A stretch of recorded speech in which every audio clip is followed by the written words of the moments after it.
হরে কৃষ্ণ ভক্তবৃন্দ, আশা করি আপনারা সবাই ভালো আছেন এবং হরে কৃষ্ণ মহামন্ত্র জপ করছেন। তাহলে চলুন আজকের ভিডিওটা তাহলে শুরু করা যাক। ওম নমো ভগবতে বাসুদেবায়। ওম নমো ভগবতে বাসুদেবায়। ওম নমো ভগবতে বাসুদেবায়।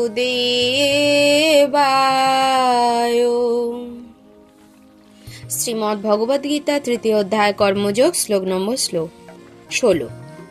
এবং প্রবর্তিতং চক্র ন অনুবর্তয়তিহ ইয়ঃ অঘায়ুর ইন্দ্রিয়ারাম মোঘং পার্থ সজীবতি।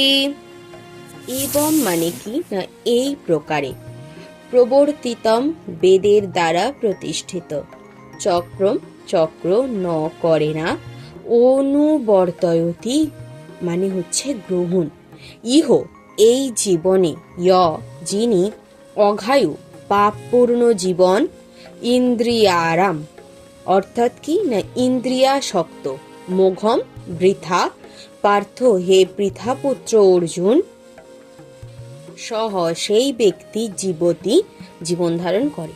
অর্থাৎ এটা বাংলা করলে এটা হয়, হে অর্জুন, যে ব্যক্তি এই মনুষ্য জীবনে বেদের দ্বারা প্রতিষ্ঠিত যজ্ঞ অনুষ্ঠানের পন্থা অনুসরণ করে না, ইন্দ্রিয় সুখে লিপ্ত সেই পাপী ব্যক্তি বৃথা জীবন ধারণ করে।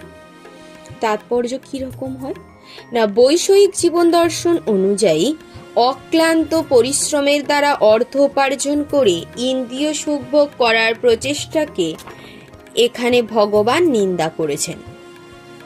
তাই যারা জড়জাগতিক সুখভোগ করতে চায় তাদের এই সমস্ত যজ্ঞ অনুষ্ঠান করা একান্ত প্রয়োজন। যারা এই ধরনের বিধিনিষেধ মানে না তারা অত্যন্ত ঝুঁকিপূর্ণ জীবনযাপন করছে এবং বেশি করে অধঃপতিত হয়ে পড়ছে।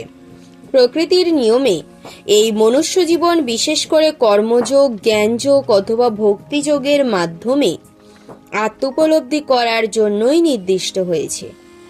পাপ পূর্ণের অতীত পরমার্থবাদীদের কঠোরভাবে শাস্ত্রোক্ত যজ্ঞ অনুষ্ঠান করার কোনো আবশ্যকতা নেই, কিন্তু যারা জড় বিষয়ভোগে লিপ্ত তাদের এই সমস্ত যজ্ঞ সম্পাদন করার মাধ্যমে পবিত্র হওয়া প্রয়োজন।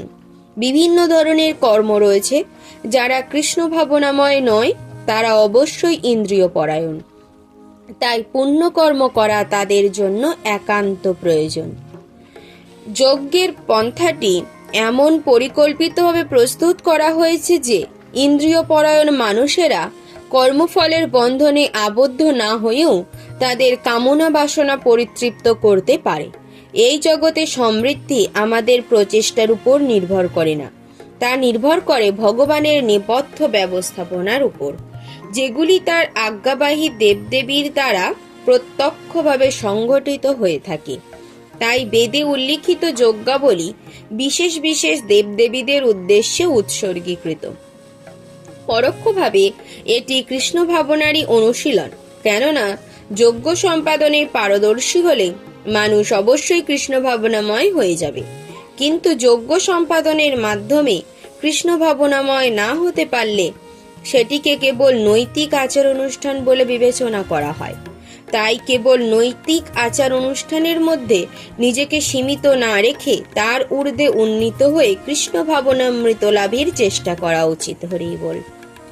ওম সর্বে ভবন্তু সুখিনা সর্বে সন্তু নিরাময়া সর্বে ভদ্রাণি পশ্যন্তু কশ্চিৎ দুঃখম আপ্নুয়াত।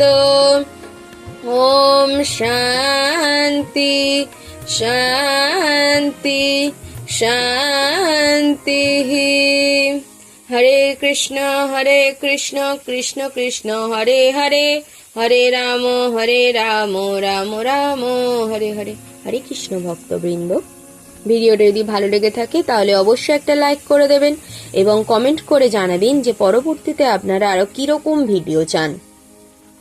এবং অবশ্যই চ্যানেলটিকে সাবস্ক্রাইব করে বেল আইকনটিকে অল করে রাখবেন, যাতে আমার ভিডিও আপনাদের কাছে সবার আগে পৌঁছে যায়।